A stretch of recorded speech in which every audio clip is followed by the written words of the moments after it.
नमस्कार प्यारे विद्यार्थियों। आज हम बायोलॉजी के छठे अध्याय को प्रारंभ करेंगे।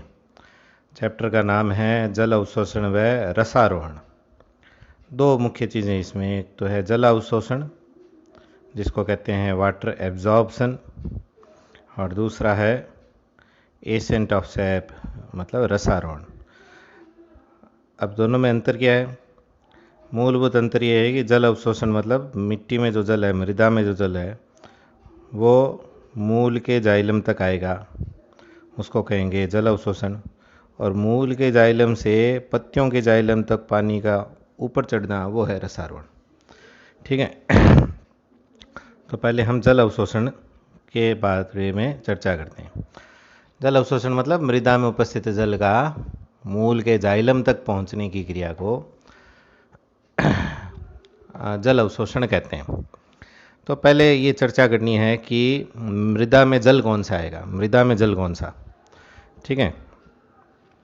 तो जल अवशोषण, चलो एक बार जल अवशोषण को एक छोटे से चित्र से देखते हैं। फिर ये देखो, ये है मिट्टी, मृदा में जल बाहर रहेगा और वो जल अंदर जाकर किस प्रकार से जाइलम तक पहुंचेगा, उस क्रिया को जल अवशोषण कहेंगे। ठीक है। अब मृदा में जल कौन कौन से प्रकार के होते हैं, उस पर चर्चा करते हैं। सबसे पहले बरसात। बरसात का मुख्य स्रोत में मृदा में जल का जो है वो है वर्षा। बरसात जब होती है तो जब पानी मिट्टी में गिरते हैं तो कुछ पानी का एक बहुत बड़ा भाग बहकर नदी में, नाले में और यहाँ वहाँ चला जाता है। ऐसे जल को बोलते हैं रन ऑफ वाटर या रन अवे वाटर। ठीक है, रन अवे वाटर। ये रहा कि तेज़ बरसात जब होती है तो बहुत सारा जल बहकर मिट्टी की सतह से नदियों में, तालाब में, महासागर में बह जाता है। इसको बोलते हैं रन अवे वाटर। पानी, ये रन अवे वाटर पादपों को उपलब्ध नहीं रहता है क्योंकि वो बह के चला गया। अब उसके बाद में जो पानी बह कर चला गया, शेष जो पानी बचता है, पूरा तो बह के जाता नहीं है, मृदा में बचा हुआ रहेगा, शेष जो जल बचता है उसके लिए नाम आएगा सॉइल वाटर, उसको बोलेंगे मृदा जल। अब मृदा जल स्वयं कई प्रकार का है। देखो, एक इसमें नाम आएगा ग्रेविटेशनल वाटर, गुरुत्व जल। ग्रेविटेशनल वाटर, गुरुत्व जल उस जल को कहेंगे जो बह के तो चला गया, शेष जो मृदा में जो जल है उसका एक हिस्सा ऐसा होगा जो गुरुत्वाकर्षण बल के कारण से मृदा में, मिट्टी में या धरती में बहुत अधिक गहराई में चला जाएगा। उसी के कारण से भौम जल स्तर बढ़ता है और वही जल कुओं से, तालाबों से, वो कुओं से बाहर हम लोग बाहर निकालते हैं, तो वो गुरुत्व जल कहेंगे या गुरुत्व रूप से पृथक जल कहेंगे। ये भी पादपों की जड़ों की पहुंच से बाहर हो गया। ठीक है। एक आता है हाइग्रोस्कोपिक वाटर, इसको बोलते हैं आर्द्रताग्राही जल। आर्द्रताग्राही जल, मृदा में जो मिट्टी के जो कण हैं, मृदा के जो कण हैं वो कुछ बड़े आकार के कण हैं, कुछ अत्यधिक छोटे छोटे कण हैं। ठीक है। तो मृदा के जो नॉन कोलाइडी कण हैं उनके ऊपर बहुत अधिक मजबूती से ये अधिशोषित एक प्रकार से हो जाते हैं जल के अणु, उसको बोलते हैं आर्द्रताग्राही जल। ये मृदा के अणुओं से इतनी मजबूती से बंधे हुए रहते हैं कि जड़ों द्वारा इनका अवशोषण नहीं किया जा सकता। आर्द्रताग्राही जल। फिर एक आता है रासायनिक रूप से बंधित जल, उसके बारे में यहाँ पे नहीं लिखा हुआ है। रासायनिक रूप से बंधित जल तो मृदा में विभिन्न प्रकार के खनिज वगैरह पाए जाते हैं। जल अनेक खनिजों के साथ रासायनिक अभिक्रिया करके उनके साथ बंधित भी हो जाता है। ठीक है, उसको कहेंगे रासायनिक रूप से बंधित जल। वो भी मिट्टी के पेड़ पौधों के उपलब्ध नहीं है। यानी रन अवे वाटर जो पानी बह के चला गया वो भी पेड़ पौधे नहीं ले सकते काम में। गुरुत्व जल जो गुरुत्वाकर्षण बल के कारण से बहुत अधिक गहराई में चला गया वो भी पेड़ पौधे नहीं ले सकते। मिट्टी के जो नॉन कोलाइडी कण हैं वो उन्होंने अधिशोषित कर लिया कुछ जल को और मजबूती से, वो हाइग्रोस्कोपिक वाटर उसको कहेंगे, आर्द्रताग्रही जल, वो भी पेड़ पौधे नहीं ले सकते। तो और ऐसे ही एक रासायनिक रूप से बंधित जल, जो रासायनिक बंध बना लेते हैं मृदा के अणुओं के, मृदा में जो खनिज है उनके साथ में, वो भी पेड़ पौधों के लिए अनुपलब्ध है। तो फिर पादपों के लिए उपलब्ध जल कौन सा हुआ? पादपों के अवशोषण योग्य जल केवल ये है, capillary water. Capillary water Hindi में बोलेंगे केसिका जल। तो मृदा के कोलाइडी कणों के बीच में बहुत पतली परत के रूप में केसिका जल, केस सा है, केस मतलब बाल, बाल या केस जितनी पतली परतें पाई जाती है, पतली फिल्म के रूप में मृदा के कोलाइडी कणों के बीच में पतली परत के रूप में जल पाया जाता है, उसको बोलते हैं केसिका जल। और पादपों के लिए केवल केसिका जल ही उपलब्ध रहता है।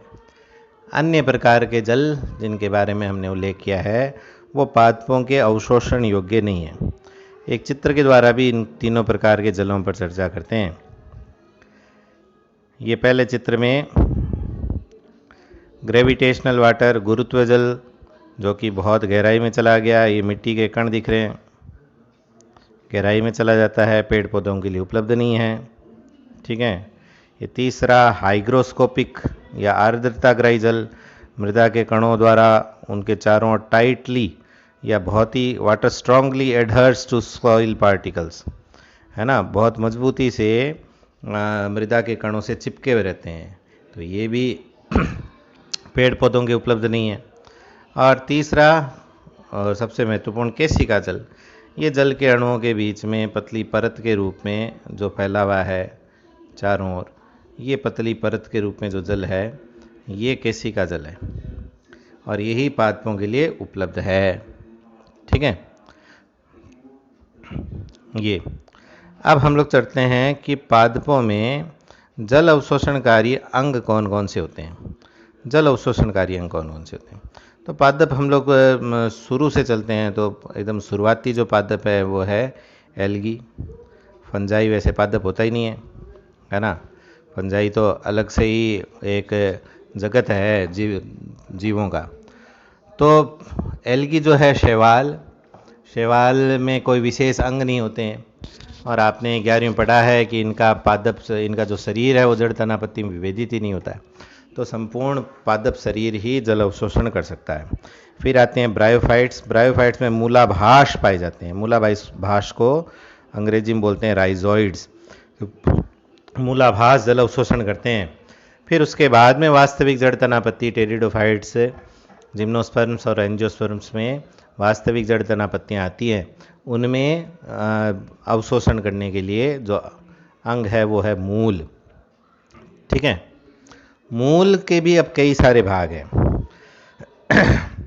मूल का जो तरुण, इसको इस अपनी राजस्थान बोर्ड की किताब ने 2 भागों में बांटा इसको, यंग रीजन और रीजन ऑफ मैच्योरेशन ऐसे बोला है। यानी एक तो युवा क्षेत्र और एक परिपक्वन क्षेत्र ऐसे विभेदित किया है। तो ये कह रहा है कि जो युवा क्षेत्र है उस वही केवल जल अवशोषण कर सकता है। ठीक है। अब इसको एक चित्र के द्वारा इसने समझाने का प्रयास किया है और इसने कहा है कि जो युवा क्षेत्र है उसको 5 भागों में बांटा है। देखो इसकी विसंगति देखते हैं इस किताब की। 5 भागों में बांटा है। इसने लिखा है the young region, last line पढ़ रहा हूँ मैं, the young region of the root can be divided into 5 parts. ठीक है। 5 पार्ट्स का है और वर्णन में आप देखो, पहला रूट कैप, दूसरा रूट एपेक्स, तीसरा रीजन ऑफ इलोंगेशन, चौथा रीजन ऑफ मैच्योरेशन। हम रीजन ऑफ मैच्योरेशन को तो वैसे ही अन्य भाग में बताया था, युवा भाग का भाग ही नहीं बताया। और 5वां है ही नहीं कहीं, 5वां है ही नहीं कहीं। हिंदी मीडियम वाली किताब में ज़रूर 5वां बताया।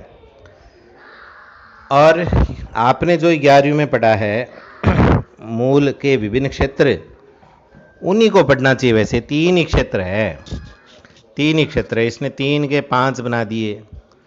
ठीक है। 3 क्षेत्रों पर ही चर्चा करेंगे। अब मजबूरी है अपनी कि राजस्थान बोर्ड की पाठ्यक्रम का किताब पढ़ रहे हैं, तो नोट्स में मैंने 5 ही क्षेत्र लिखाए हैं।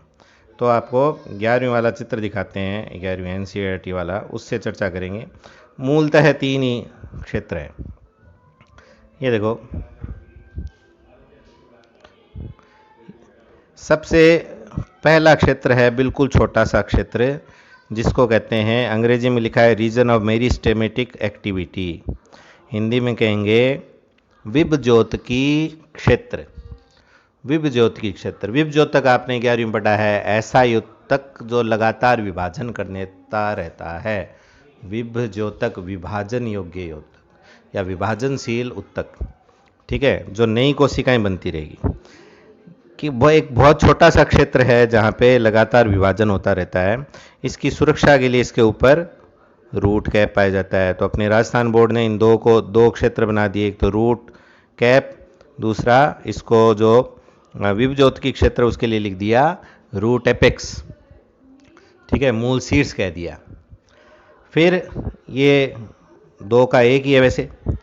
फिर राजस्थान बोर्ड का जो तीसरा है वो अपना यहाँ पे दूसरा क्षेत्र है, रीजन ऑफ इलोंगेशन, दीर्घीकरण क्षेत्र, दीर्घीकरण क्षेत्र, ठीक है, या दैर्घ्य दिए वृद्धि क्षेत्र ऐसे लिखा रहता है, जिसमें जो नई कोशिकाएं बनी हैं, इस विभज्योतकी क्षेत्र से जो नई कोशिकाएं बनी हैं उनके आकार में, उनकी लंबाई में वृद्धि होती है, लंबाई में वृद्धि होती है, परंतु श्रम विभाजन नहीं हुआ, कार्य विभाजन नहीं हुआ, विभेदीकरण की प्रक्रिया नहीं हुई, विभेदीकरण नहीं हुआ। विभेदीकरण नहीं होने का मतलब है कि सभी कोशिकाएं एक प्रकार की है। अभी तक ये तय नहीं हुआ कि कौन जाइलम बनेगा, कौन फ्लोएम बनेगा, कौन एंडोडर्मिस बनेगा, कौन अधिचर्म बनेगा, सभी कोशिकाएं एक समान है। फिर परिपक्वन क्षेत्र, परिपक्वन क्षेत्र में मूल रोम पाए जाते हैं। अपने राजस्थान बोर्ड की हिंदी मीडियम में इस मूल रोम क्षेत्र को चौथा बताया है और परिपक्वन क्षेत्र को पांचवा बताया है, ऐसे किया गया है। और अभी आपको इंग्लिश मीडियम की राजस्थान बोर्ड की किताब दिखाई तो उसमें इसको चौथा क्षेत्र बता दिया, ठीक है। तो अलग अलग चीज़ें हैं। मूलतः 3 ही क्षेत्र है। कौन से? पहला ये विभज्योतकी क्षेत्र, दूसरा दीर्घीकरण क्षेत्र और तीसरा परिपक्वन क्षेत्र। इस परिपक्वन क्षेत्र को ही मूल रोम क्षेत्र कह सकते हैं, क्योंकि परिपक्वन क्षेत्र में अब विभेदीकरण हो गया है। तो यहाँ नई कोशिकाएं बनी, किसमें? विभज्योतक में। उनकी लंबाई में वृद्धि हुई इस दीर्घीकरण क्षेत्र में। फिर उनका विभेदीकरण हो गया। विभेदीकरण हो गया तो जो सबसे बाहर कोशिकाएं थी वो अधिचर्म बन गई। अधिचर्म पर एक कोशिकीय मूल रोम हो गए। कोई वल्कुट में विभेदित हो गया, कोई एंडोडर्मिस में हो गया, कोई जाइलम में, फ्लोएम में, ऐसे मज्जा में विभिन्न प्रकार के उनके कार्यों में परिपक्वता आ गई और परिपक्वता के कारण से उनमें विशिष्ट आकृति, आकार और उन्होंने कार्य करना प्रारंभ कर लिया। ये विभिन्न प्रकार के क्षेत्र हैं। अब कुछ पादप ऐसे होते हैं जिनमें मूल रोम नहीं पाए जाते। ये मूल रोम ही जल अवशोषण कर सकते हैं। एक कोशिकीय होते हैं मूल रोम, जल अवशोषण का कार्य इनके द्वारा है। कुछ पादपों में मूल रोम नहीं पाए जाते। मूल रोम नहीं पाए जाते तो फिर उनमें जल अवशोषण का कार्य कैसे हो? तो ऐसे पादप प्राय क्या करते हैं, कवकों के साथ में सहजीवन स्थापित कर लेते हैं। इनकी जड़ों के चारों ओर कवक लिपट जाती है और उस सहजीवी संबंध को बोलते हैं कवक मूल, अंग्रेजी में बोलते हैं माइकोराइजा। माइकोराइजा, ठीक है। तो माइकोराइजा में कवक का कार्य है जल अवशोषण करना और उस मूल का कार्य है उस कवक को भोजन उपलब्ध करवाना, ठीक है। अब एक शब्द और सुना होगा आपने, एपीफाइट, हिंदी में बोलते हैं अधिपादप। अधिपादप का मतलब है ऐसे पादप जो दूसरे पादपों के ऊपर उगते हैं, दूसरे पादपों के ऊपर उगते हैं, लेकिन वो परजीवी प्रकृति की नहीं है। इनमें 2 प्रकार की जड़ें पाई जाती है। एक जड़ें ऐसी होती है जो दूसरे बड़े पादपों के ऊपर इनको स्थिर रखते हैं, इनको स्थिर रखती हैं ताकि ये गिरे नहीं, ठीक है। वो जो बड़ा पेड़ है उसको नुकसान नहीं पहुंचाते हैं। और दूसरे प्रकार की जड़ें हवा में लटकी हुई रहती हैं, हवा में लटकी हुई रहती है। इन हवा में लटकी हुई जड़ों में एक विशेष प्रकार का उत्तक होता है जिसको बोलते हैं वेलामेन। वेलामेन बोलते हैं उसको। और ये वेलामेन वायुमंडलीय नमी को अवशोषित करता है, वायुमंडलीय नमी को अवशोषित कर उस पादप को उपलब्ध कराता है। क्योंकि जड़ के मूल 2 कार्य है, मुख्य रूप से 2 कार्य है। एक तो भूमि में इसको स्थिर रखना, तो भूमि में वो उग ही नहीं रहा है, दूसरे पेड़ के ऊपर उग रहा है तो पेड़ पर स्थिर रखेगा। दूसरा मृदा से जल व खनिज का अवशोषण करना, तो ये जल का अवशोषण अब हवा से करता है। अब ये ऐसे पादप दूसरे पादपों के ऊपर क्यों उगते हैं? इसका भी कारण है कि ये ऐसे क्षेत्रों में होते हैं जहाँ पे बहुत अधिक वर्षा होती है। बहुत अधिक वर्षा होने के कारण से उनके जंगलों में बड़े बड़े पेड़ होते हैं और चारों ओर फैले हुए रहते हैं। उनके वितान इतने फैले होते हैं कि भूमि तक प्रकाश की किरणें बहुत कम पहुँचती है, बहुत कम पहुँचती है। तो पादपों को प्रकाश संश्लेषण, छोटे पादप कहाँ उगे? छोटे पादप या तो ऐसे उगेंगे भूमि पर जो अल्प छाया रागी हो, कम प्रकाश में प्रकाश संश्लेषण कर सकें, और लेकिन ऐसे छोटे पादप जिनको ज़्यादा प्रकाश चाहिए उनके लिए फिर यही विकल्प है, वो बड़े पेड़ों के ऊपर उगते हैं, अधिपादप कहलाते हैं। ठीक है, तो ये पादपों के विभिन्न जल अवशोषणकारी अंग हो गए और पादप मूल की संरचना हो गई। ठीक है,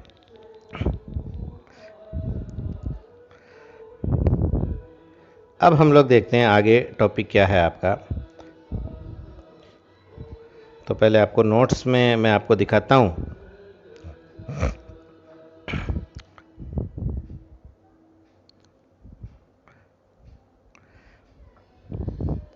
कल के वीडियो में एक सवाल था, मेरे को याद है अभी। दो विद्यार्थियों ने उसके जवाब भी मुझे भेजे हैं, बिल्कुल सही जवाब भेजे हैं। उसका तीसरा उत्तर होगा। प्रश्न भी हम लोग देखेंगे वापस से एक बार देखते हैं। इस नोट्स वाले में हमने ये जल अवशोषण परिभाषा पढ़ ली, जल अवशोषण वाले अंग, मूल की संरचना। अब राजस्थान बोर्ड के हिसाब से मैंने इसमें 5 क्षेत्र दिखाए और अभी जो चित्र दिखाया था वो चित्र हो गया। ठीक है, यहाँ तक पढ़ा है।